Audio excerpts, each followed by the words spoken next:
Cartaz da quarentena. O que vemos, o que ouvimos e o que andamos a ler para digerir o tempo e pensar no futuro. Porque sim, há vida depois do coronavírus.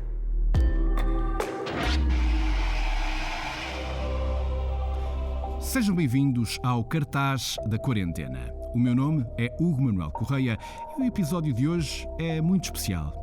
Por estes dias, são várias as linhas da frente no país e no mundo. Para lá das trincheiras hospitalares, onde cada segundo conta para salvar vidas fragilizadas pelo vírus, temos a linha da frente dos camionistas que abastecem as nossas lojas.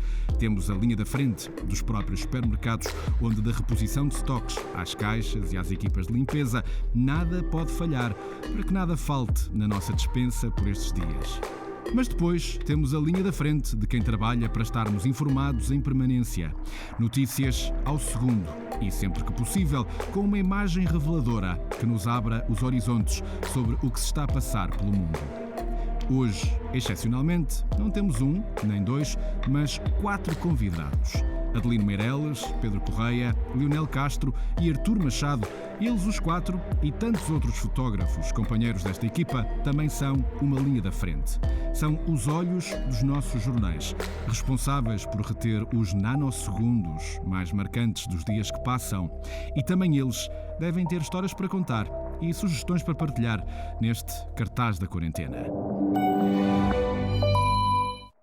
Companheiros, este arranque está a ser um pouco lamechas, mas as vossas imagens mais recentes, publicadas no JN, foram literalmente um abrolhos mental para as saudades que já tinha de vocês. E para quem não sabe, o Open Space, onde nós trabalhamos todos os dias no Porto, é uma redação partilhada entre a Global Imagens e a Global Media Play, pelo que antes deste isolamento o normal era estarmos juntos. Por isso, dito isto, 2 semanas depois, como é que vocês estão? Leonel. Em primeiro lugar, quero fazer um brinde aos meus amigos, desejar-vos a todos muita saúde e uma boa caminhada nestes dias difíceis que se avizinham. Eu, na verdade, desde que começou esta guerra, eu ainda não trabalhei. Portanto, quando tudo começou, eu parti numa viagem para Moçambique e no regresso fui obrigado a ficar em quarentena.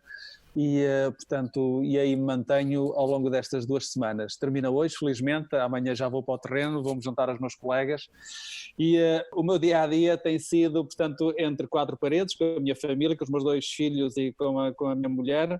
Ela diariamente em teletrabalho também. Eu todos os dias tenho editado a partir de casa também o Jornal Notícias.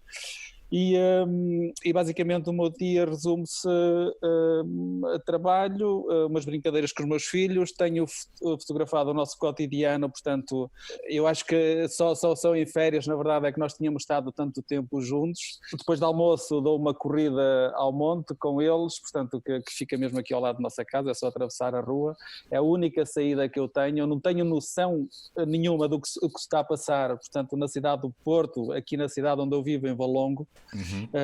Há 2 semanas que estou enclausurado e a minha realidade resume-se a um ou outro apontamento que me chegam dos jornais, porque eu não vejo televisão, não leio jornais, não quero poluir, portanto a minha cabeça não me quero assustar com o mundo. O que está a passar. O que está a passar, na verdade. Eu sei o que é que está a passar, tenho noção daquilo que está lá fora. Mas queres acompanhar a informação com conta, peso e medida, ou seja, não estar constantemente... Exatamente. Quem também esteve em quarentena foi o Artur Machado. Artur, estás aí desse lado? Estás em quarentena neste preciso momento ainda? Sim. Foste fazer o teste à Covid-19 porque tiveste sintomas que te levaram a crer que poderias estar infectado. Mas porquê que acreditaste que poderias estar infectado? Tiveste algum contacto com alguém que estivesse com o problema? Não, mas eu estive constipado. E então há cautela... Eu estava constipado e com tosse seca e doía-me um bocado o peito e eu... Contactei a Saúde 24, eles mandaram-me logo para casa. E no dia seguinte fui fazer o teste. Quanto tempo esperaste até teres o resultado? Foi rápido. Eu fiz o teste de manhã, passei a manhã no hospital, fiz o teste e ao final à noite Eu não vi a mensagem, vi de manhã, mas eu vi que tinha uma mensagem por volta da meia-noite a dizer que o teste deu negativo. Mas apesar disso vais continuar em quarentena, tinha que ficar não é? 14 dias em casa. Terminados esses 14 dias, à partida vais regressar à redação ou vais continuar em isolamento? Isto, o fotojornalista tem que ir para o terreno, não é? Espero que não ficar aqui mais em isolamento. Eu estou há um dia, já estou a olhar pelas paredes, já estou aqui à volta. Isto é uma boa notícia para o Adelino Meireles, que no fundo acaba por ser o maestro desta equipa, pelo menos a partir do Porto. Adelino, tens sido tu a gerir o planeamento de trabalho e no fundo a decidir que soldados é que vão para a linha da frente, não é? Para fazer estes trabalhos. E tu próprio estiveste também no Hospital de São João a fazer fotoreportagem. Nestas 2 últimas semanas, como o Lionel teve que ficar em casa, pronto, foi mais ele que fez a organização do que eu. Fiz algumas vezes e ele fez a maior parte das vezes. O São João foi uma reportagem que saiu no domingo no JN, portanto foram 4 retratos do pessoal que está na linha da frente. 2 médicos, uma enfermeira e uma auxiliar de hospitais diferentes. O que deu para perceber é que, de facto, eles estão muito cansados. São turnos consecutivos e... Isto basicamente é uma maratona que começou há 2 semanas, não é? Portanto, foram retratos, foram pouco mais de 30 segundos para cada um.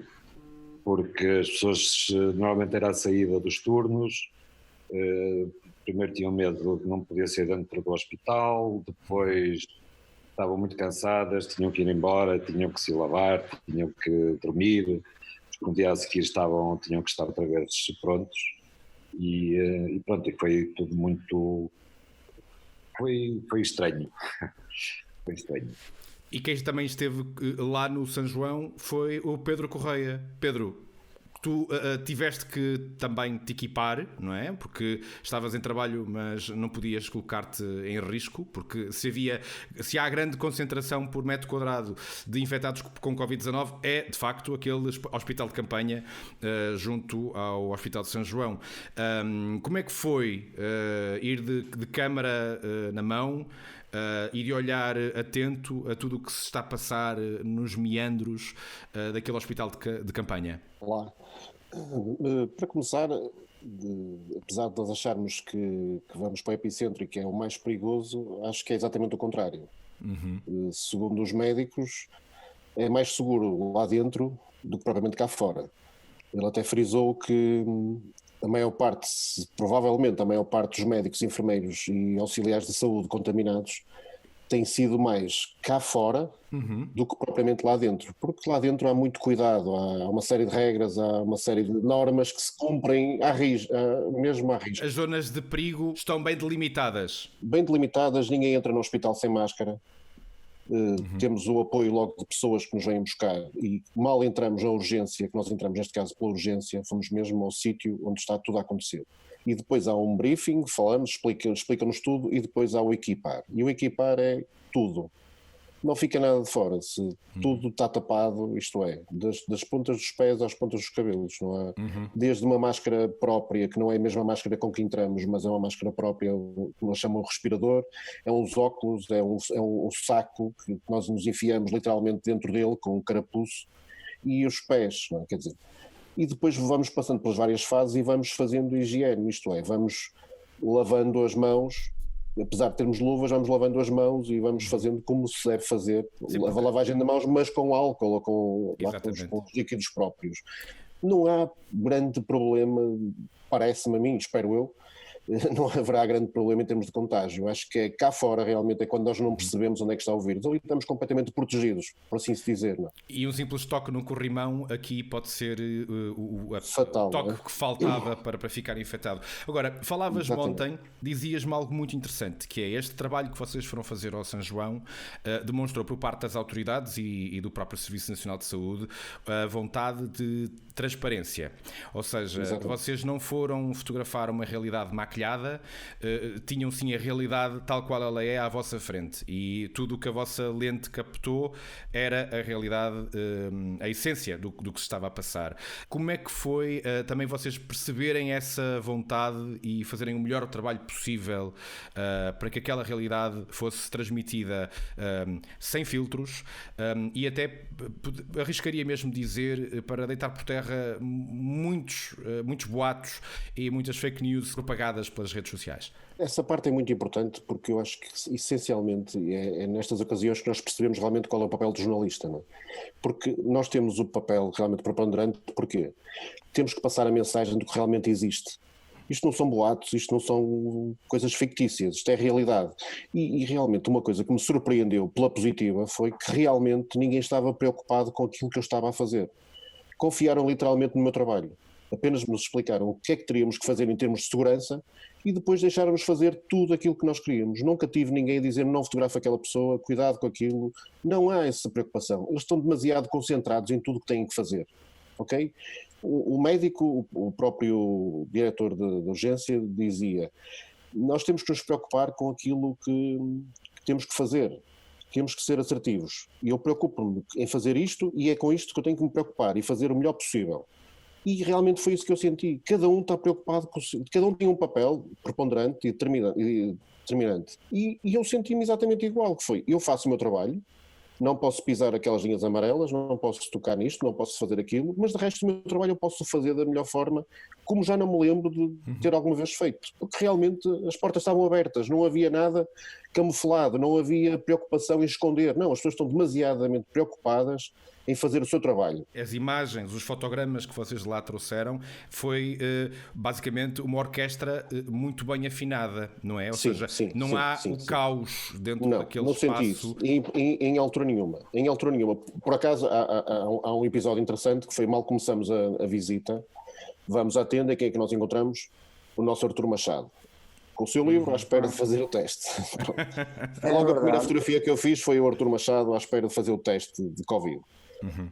Começamos pela parte do rastreio, que é a tal tenda amarela que toda a gente conhece, no hospital de campanha do INEM, onde a própria tenda é uma organização incrível. Incrível. Cada um sabe, eles estão posicionados à espera, é um bocado... É uma linha de montagem autêntica. É, autêntico, e é interessante, porque está tudo tão organizado, tudo tão certinho, tudo tão direitinho, tudo tão limpo. Quando sai uma pessoa, põe-se um papel vermelho a dizer que é para limpar, a seguir vê logo uma pessoa tirar o papel vermelho, limpa e põe verde. Há umas boxes para as pessoas se sentarem e a pessoa vem ter com ela diretamente, faz tudo com uma calma, tudo com uma serenidade incrível, porque aquilo é que fazes, não é? Essa é a fase inicial, depois normalmente, por exemplo, como o Artur, que não tem mais problema nenhum, a seguir essa fase vai para casa. Outras pessoas, quando é mais grave, passam para os contentores. Os contentores fazem um exame mais pormenorizado, até um raio-x inclusive, e depois dessa fase, se realmente for grave, entra para dentro do hospital, mesmo para as instalações do hospital físico, para ter tratamento. Aí passa para os graves e dos graves passa para a enfermaria, não é? Ou neste caso, como numa senhora que nós assistimos, passou diretamente para a emergência, que foi realmente uma situação muito aguda, uma situação muito complicada, que a senhora pura e simplesmente estava de tal forma infectada que teve que ser assistida naquela hora, naquele momento, porque senão poderia ter acontecido algo pior. Foi a manchete do JN, precisamente. Exatamente. Isto tudo aconteceu à nossa frente. Não houve ninguém que nos dissesse, não houve nenhum, nós não tínhamos um assessor connosco. Parece estranho, mas é verdade. Nós estávamos os três com um único médico que era o diretor da urgência. E esse diretor da urgência foi a pessoa que assistiu a tal senhora quando realmente estava a passar por dificuldades graves.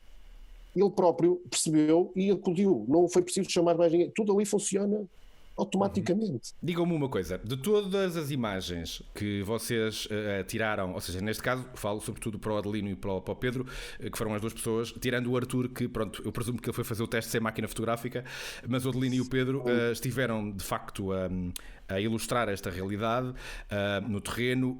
Se pudessem eleger, cada um de vocês, o fotograma, a fotografia que mais vos marcou, e que vos deu no fundo mais orgulho, digamos assim, ao ter clicado no disparador no momento certo, que fotografia foi essa e como é que a descrevem? Podemos começar por ti, Pedro, já que estás no ar. Sinceramente, a história que mais me tocou, por isso qualquer dessas fotografias para mim me dizem, Marcante. foi a história da idosa de 83 anos que entrou no carro com os familiares e que rapidamente, enquanto nós estávamos a fazer o percurso, rapidamente ela entrou e pronto, ficou tão grave que eu nem sei muito bem o que é que se pode dizer, mas quando nós saímos ela estava ligada às máquinas e já estava, não sei se em coma ou induzido ou se Mas que medicada, exigia de mas facto já muitos estava... cuidados. Muitos cuidados. Pronto. Essa história foi... E sinceramente, eu não consigo eleger uma fotografia. Consigo falar do todo. Para já ainda consigo falar do todo. Foi uma experiência muito rica. E foi uma experiência com muita coisa a acontecer ao mesmo tempo. Desde uma rapariga que estava lá que entrou no raio-x, que a fotografia entrar no raio-x e que quando saiu ela sentou-se na cadeira e eu percebi-me que as enfermeiras rapidamente, com a médica, ligaram para o interior do hospital a pedir drenagem rapidamente, porque apesar dela andar para um lado para o outro estava muito grave. É tanta coisa a acontecer ao mesmo tempo, desde o senhor que entrou, que dizia que tinha febre, é tanta coisa, desde o Arthur que andava lá pelo meio, é tanta coisa ao mesmo tempo que uma pessoa acaba por não conseguir digerir e não conseguir dizer assim, gosto desta fotografia.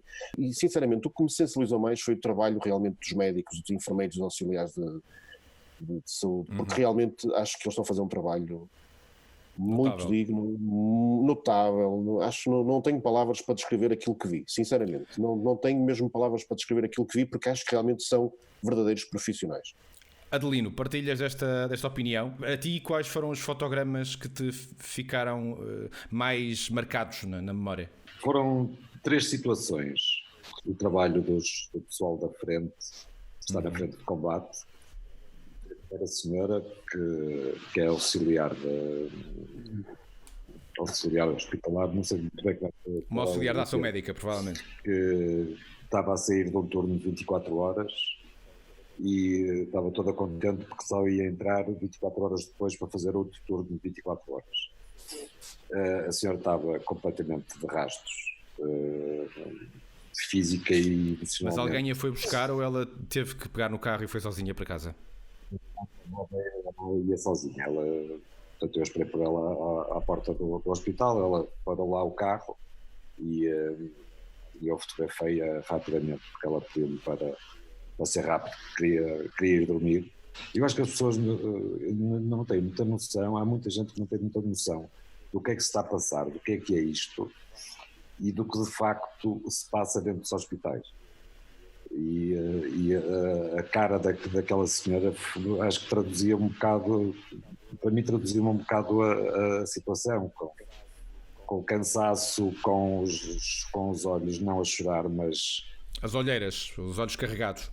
E eu tentei conversar um bocadinho com ela para dar ali aquele primeiro passo e perguntei-lhe quantos é que eles tinham em ventilados e ela disse-me que eram 17 e não lhe correu uma lágrima pela cara, mas os olhos ficaram mais brilhantes. Depois, outra situação foi quando no dia a seguir fui fotografar um médico de São João e ainda não tinha, já tinha visto imagens da tenda, mas não tinha visto nada de lá e impressionou-me porque levantei 100 pessoas para ir fazer o teste e o que mais me impressionou foi o silêncio. Estava toda a gente, estavam para aí 100 pessoas. Todas elas distantes umas das outras, com mais de 1 metro de distância, não é? Umas das outras. Todas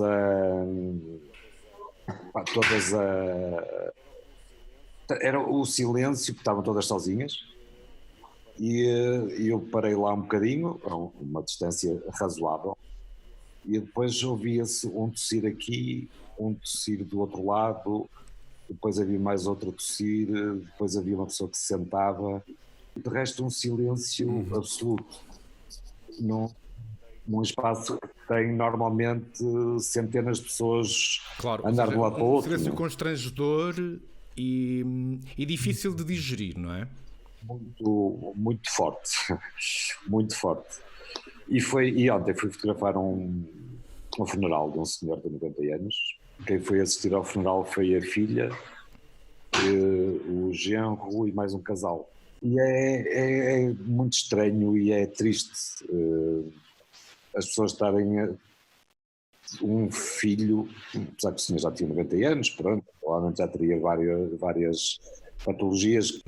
Mas que provavelmente, se não fosse isto, não iria agora, não é? A maneira que a senhora teve para se despedir do pai foi pegar um telefone e tirar uma fotografia, se calhar para mostrar aos irmãos. Porque é um funeral de caixão fechado, não é? Caixão fechado, estavam 4 pessoas, a mais de 10 metros não se aproximaram a mais de 10 metros do caixão, e depois o caixão foi para o crematório. É muito estranho, está a acontecer muita coisa ao mesmo tempo, coisas a que nós não estávamos habituados. Cada um de vocês já viveu muito na vossa vida profissional, já passaram por momentos muito difíceis, alguns de vocês até em cenários de guerra. Como é que, olhando para o que estamos a viver agora, e aqui escusado será dizer que isto é uma novidade para todos nós, porque nem os nossos avós terão vivido algo semelhante, no máximo só os nossos bisavós é que terão passado por uma experiência deste género.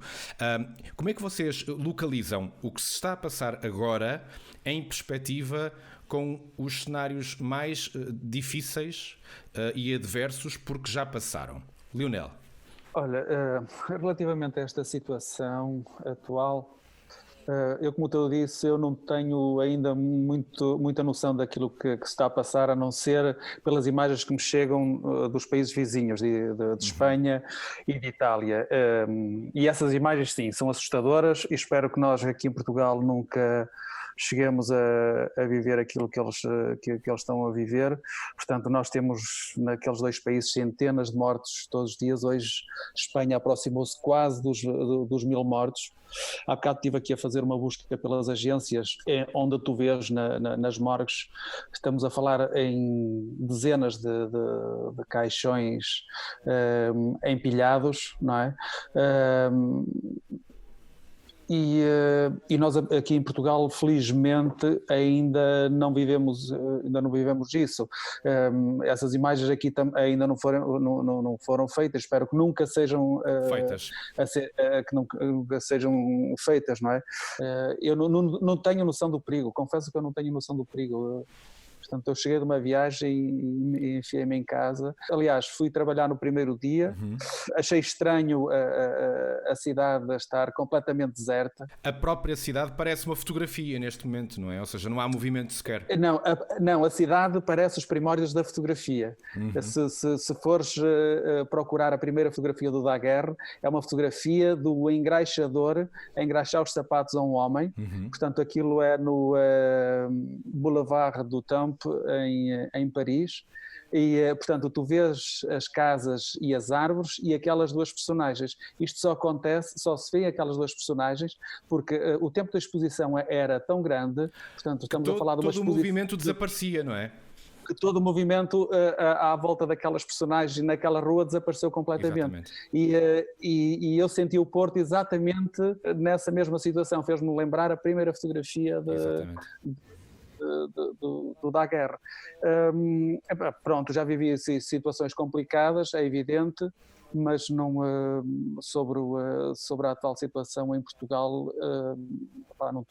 não sei dizer, não estive como o Pedro, não tive a possibilidade de fazer um trabalho como fez o Pedro. Obrigado. E o Adelino. O nosso trabalho é contar histórias. A história do mundo foi feita, é contada pelos jornalistas, pelos fotojornalistas desde o aparecimento da fotografia, não é? E o nosso trabalho é mesmo esse. É evidente que nós não queremos a desgraça de ninguém, não estamos aqui para explorar a estética do horror e todo o trabalho que nós fazemos, por muito complicado que seja, tentamos sempre dignificar a pessoa que nós estamos à frente a fotografar, não é? E aquilo que o Pedro há bocado estava a dizer relativamente aos médicos que não estavam preocupados com a presença dele, isso é muito importante. Isso é sinónimo que as pessoas, que os profissionais de saúde estão a confiar nos jornalistas e nos órgãos de comunicação social, não é? Porque nós estamos aqui para passar a mensagem, não é para alarmar ninguém. E ao contarmos, portanto, aquilo que realmente se está a passar com toda a dignidade, nós estamos a alertar as pessoas e não a criar o pânico geral. Claro. Não é? E eu acho que o Pedro, o trabalho dele é fantástico. Eu ontem estava a editar o jornal e não foi difícil escolher as imagens certas.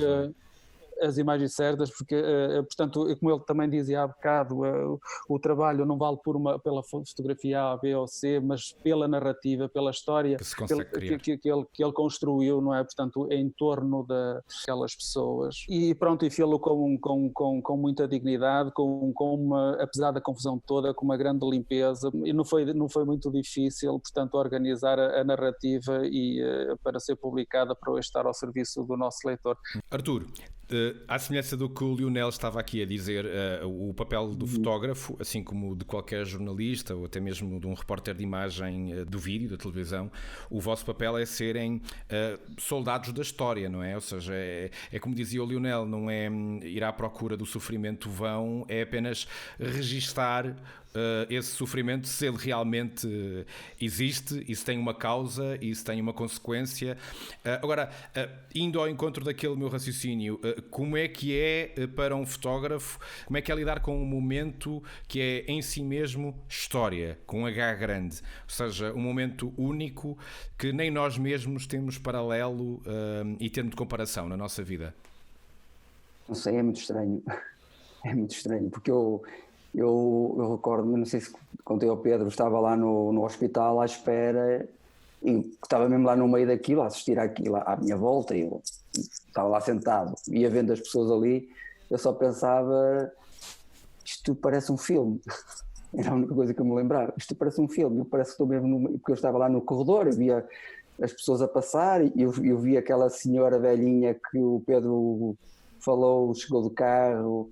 Eu assistia a isso, eu via aquilo, depois via todo aquele movimento e os sons que lá estavam, porque as pessoas, os profissionais de saúde estão todos vestidos com aqueles fatos, aquele plástico, aquilo faz um barulho muito estranho, ouves aquilo ali, eu estava lá sentado e só via eles a correr para um lado e para o outro, e eu pensava, pô, isto parece mesmo uma coisa muito estranha, parece todo um filme mesmo estranho. Assim, um filme parece o Contágio, de 2011, não é? Aquele filme que agora anda toda a gente a ver, quase para termos um termo de comparação ficcional, mas a verdade é que a realidade é sempre mais estranha do que a própria ficção. Mas é isso, e ainda mais estranho era porque eu não tinha câmera, eu estava lá, estava mesmo no meio daquilo, eu era mais um que estava lá, e eu estava a ver aquilo tudo e parecia-me assim uma coisa muito estranha, porque eu não tinha câmera, não tinha filtro, ou seja, eu estava por mim lá a ver aquilo. Estavas assim, como testemunha, não é? Testemunha ativa. Ativa, mas sem a câmera, que acaba por ser um filtro, que uma pessoa com a câmera acaba por estar a ver outras coisas, está a ver algum pormenor ou a composição, ou ali não, eu estava ali sentado, estava a ver, estava a assistir àquilo, isto é um filme, isto não parece real, era a única coisa que eu me recordo daquilo. Eu não sei se o Adelino e o Pedro querem acrescentar alguma ideia, ou seja, olhando aqui para este termo de comparação que eu estava também aqui a desafiar ao Lionel e ao Artur para dizerem, vocês têm memória de algo mais marcante do que este momento que estamos a viver, Adelino? Não, eu acho que ainda é muito cedo para se começar a tirar conclusões e ensinamentos do que se está a passar. Mas não há nada parecido. O mundo está parado, o mundo está a mudar, vai mudar muita coisa. Ninguém percebe muito bem para onde é que isto vai, ninguém sabe muito bem quando é que isto vai acabar. Claro. Portanto, nada vai ser igual. A seguir uma grande tragédia vai ser normalmente uma grande evolução, não é? Vamos acalentar essa esperança, não é?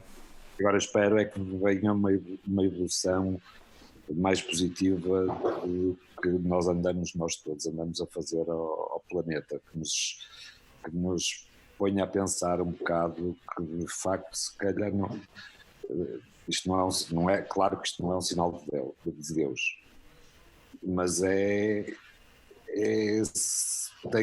provavelmente terá muito a ver com a ação do homem na natureza. E se calhar é a altura de pararmos para pensar o que é que nós queremos a partir daqui.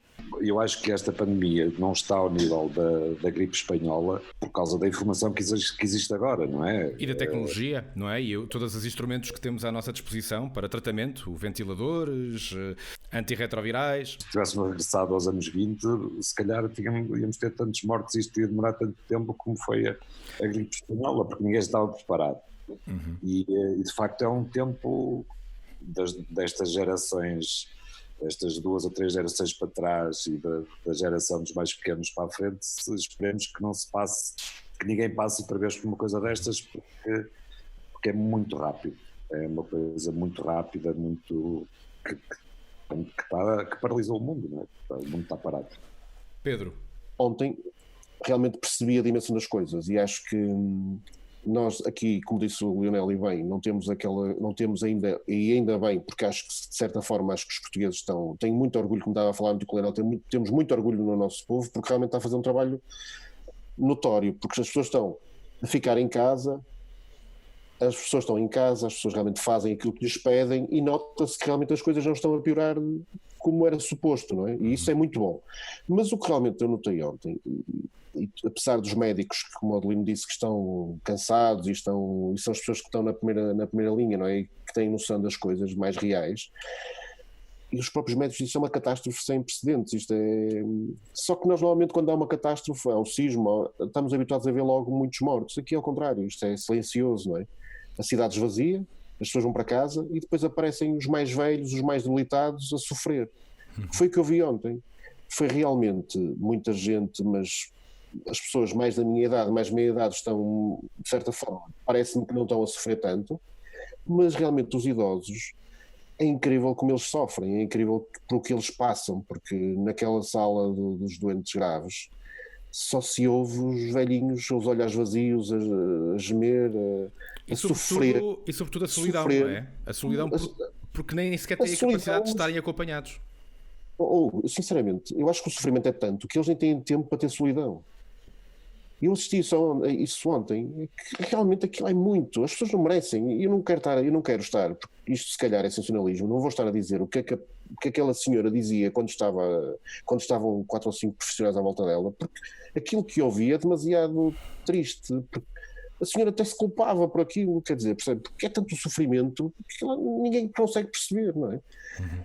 É demasiado, e ataca os mais frágeis, não é? Que são os idosos e são as pessoas, os doentes crónicos, não é? Quer dizer, exatamente.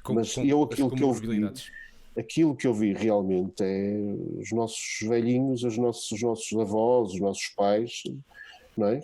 Uhum. Os pais de alguém, os avós de alguém a sofrerem de uma forma como ninguém merece.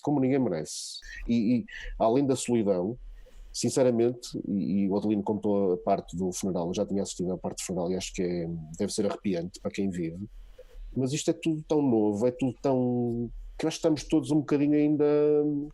a digerir, a processar. Não é digerir, estamos todos assim um bocadinho... o que é que se está a passar, não é? Estamos assim meios zonzos, sonâmbulos no meio disto, não é? No meio disto, porque primeiro a cidade esvazia-se, depois vem o governo, depois vem o Presidente da República, depois...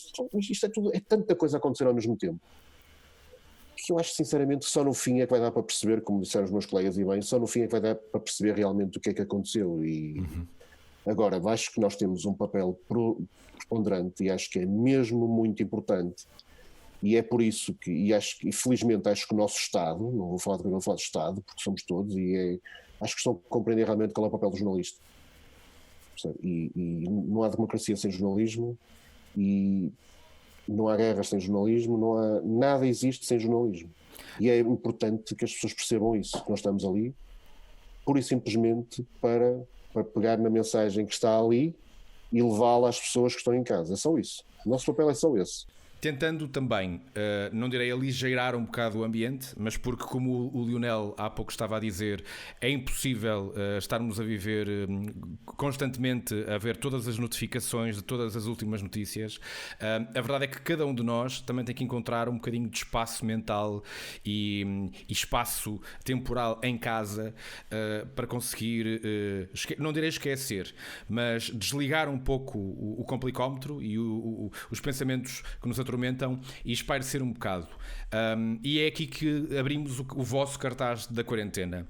E o que eu gostava agora era que cada um de vocês, íamos um a um, gostava que me dissessem o que é que estão a ver, que filme é que viram, que série, que livro é que vos preencheu a consciência e vos ajudou de alguma forma a digerir tudo o que estamos a viver. Lionel. Eu por acaso estou a ler um livro, até está aqui mesmo à mão, que é do Félix Nadar, Quando eu era fotógrafo, foi um livro que ele escreveu, era composto por 14 textos, este tem apenas 5 textos, onde ele conta um bocadinho da experiência dele enquanto fotógrafo, os primeiros negócios da fotografia, conta várias histórias dos fotógrafos da época, portanto da passagem do daguerreótipo para a fotografia em papel. Como é que o livro se chama, Lionel? Quando eu era fotógrafo. Chama-se mesmo assim? Sim, quando foi um livro que ele editou em 1900. Estou a ler ali também os textos de filosofia de vários filósofos, desde a antiguidade grega até aos filósofos alemães sobre a verdade. São matérias que realmente me interessam, que eu posso aplicar na minha profissão, não é? E nestes dias, não é? Ou seja, é uma tábua rasa à qual podemos sempre regressar, não é? Exatamente, e questionar o papel da fotografia, a verdade na fotografia. Relativamente aos filmes, vi 2, Os Dois Papas e vi Era Uma Vez em Hollywood. Eu confesso-te que eu não consigo ver um filme, estar 2 horas em frente ao monitor a ver um filme. Não, sério, apesar de ter todo o tempo do mundo nesta altura, eu não consigo estar parado 2 horas a olhar para um ecrã e... Acho que andamos todos um bocadinho irrequietos, não é? Acaba por ser aquela impaciência de quem já está há muito tempo em casa. Tenho trabalhado muito, portanto, num processo de fotografia que é colódio úmido, que tenho aqui um pseudo-laboratório em casa, já destruí a química toda que nestes dias que eu tinha aí armazenada, que é um processo bastante interessante também, portanto, é após da guerra, portanto, é o terceiro processo da fotografia, e pronto, e relativamente à parte do meu trabalho profissional, a minha ligação à fotografia é assim que eu tenho ocupado o meu tempo, nos processos alternativos e a fotografar o cotidiano da minha família ao longo destas 2 semanas. Ocupo também há algumas horas com a edição do jornal e tenho a oportunidade agora também para cozinhar algumas vezes, o que é um hobby que eu preservo também muito. Cultivas. Que eu também cultivo, e dou um passeio diário com os meus filhos, seja a pé ou seja de bicicleta. Artur, e a ficção científica tem sido o teu escape? Sim, por acaso. Eu também estava a ler um livro, mas já acabei, que era lá o Lobo das Estepes, que foi o livro que ele me viu, foi o livro que eu levei para quando fui fazer o teste. O teste, passei lá a ler e já li o livro. Tenho visto algumas séries de ficção científica. O que é que tens visto? Que séries foram essas? E vi um filme, olha, o último que eu vi agora foi aquele, era um espanhol, que eu nem conhecia, que era A Plataforma, que é uma cadeia. Que está muito em voga por estes dias, é um dos filmes mais vistos do Netflix por esta altura. Olha, tem piada, vi A Plataforma. É muito filosófico, não é? Vi A Plataforma, vi também um filme, mais ou menos ficção, terror, mas era indiano. Era lá o Ghoul, que eu também não conhecia, e vi um que já tinha visto há uns anos atrás, que era um coreano, que era lá mas isso não é bem de ficção científica, é de zombies, que é lá eu nem sei como é que se diz em português, é o Trem para Busão, ou Trem para Busão. É um filme coreano, e agora passo o tempo a jogar online com as minhas sobrinhas em jogos de guerra. Que é uma forma de dar cabo do stress, não é? Ou seja... Eu fico a pensar que elas são as autênticas assassinas, que elas dominam aquilo completamente. Melhor que o tio. Mas melhor, eles chegam lá, aquilo é tudo online, elas chegam ali e elas matam tudo. Eu fico... Bem, ao menos se fosse um jogo de computador, um videojogo em que elas pudessem matar o Corona, acabava por ser uma maneira ainda mais interessante de exorcizar essa tensão. Pedro, as pedaladas faziam parte do dia-a-dia, isto com um estado de emergência não é tão fácil, pois não? Por acaso é. É? Sincero, então, mas com a devida distância de segurança, não é? Sabes que eu moro num sítio na aldeia, como nós costumamos dizer, e eu tenho por hábito, como estou com a minha família, com os meninos, durante o dia, e o dia é muito intenso com eles, porque tenho que cozinhar e tenho que fazer todas as tarefas que eles necessitam, porque são pequenos.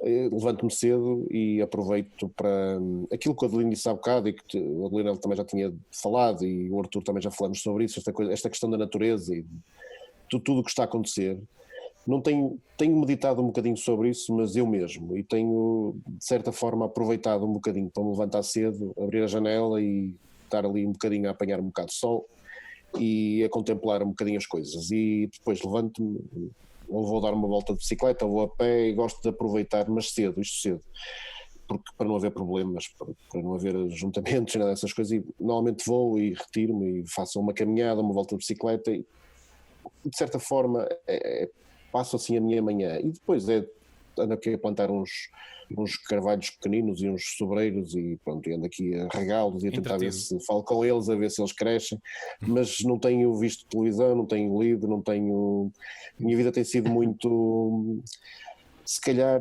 A realidade do rural tem sido o teu escape.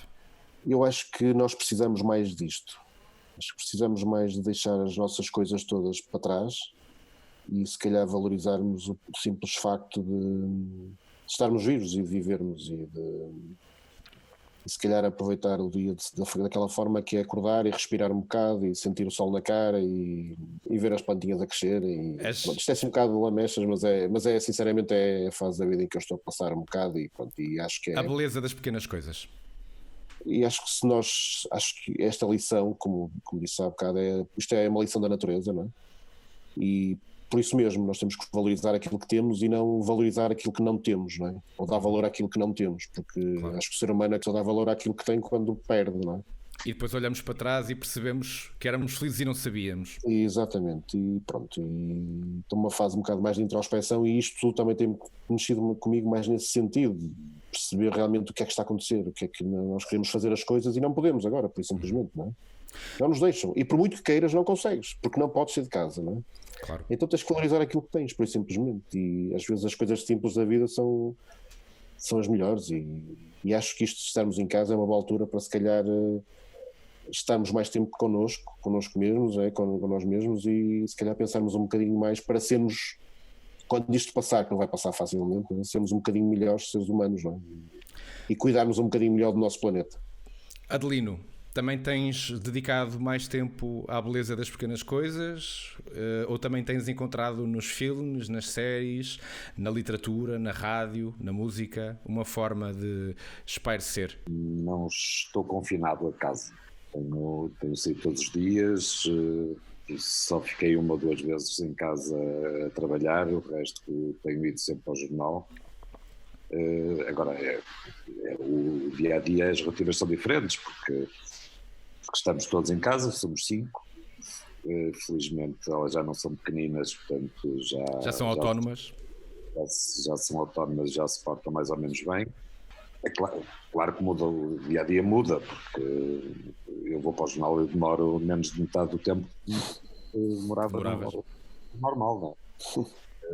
O mundo está a mudar, tudo está a mudar, e nós também temos que nos adaptar, porque foi já não sei quem foi o Lionel que disse há bocado, só em férias é que nós estamos aqui em casa, estamos tanto tempo juntos, não é?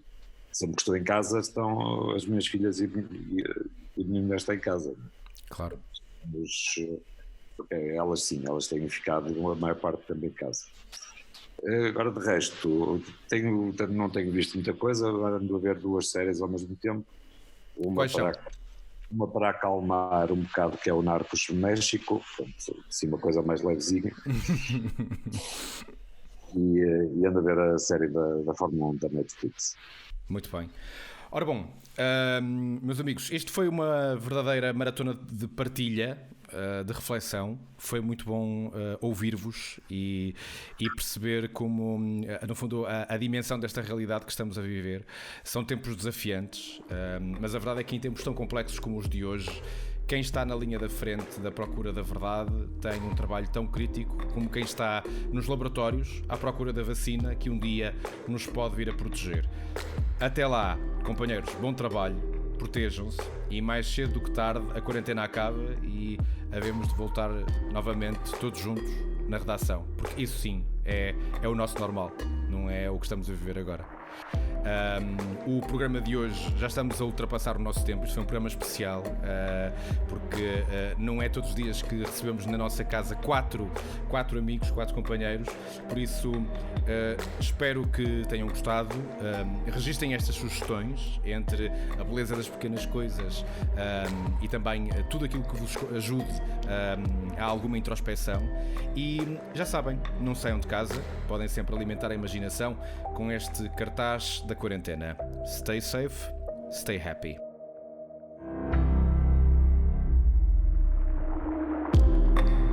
Cartaz da quarentena.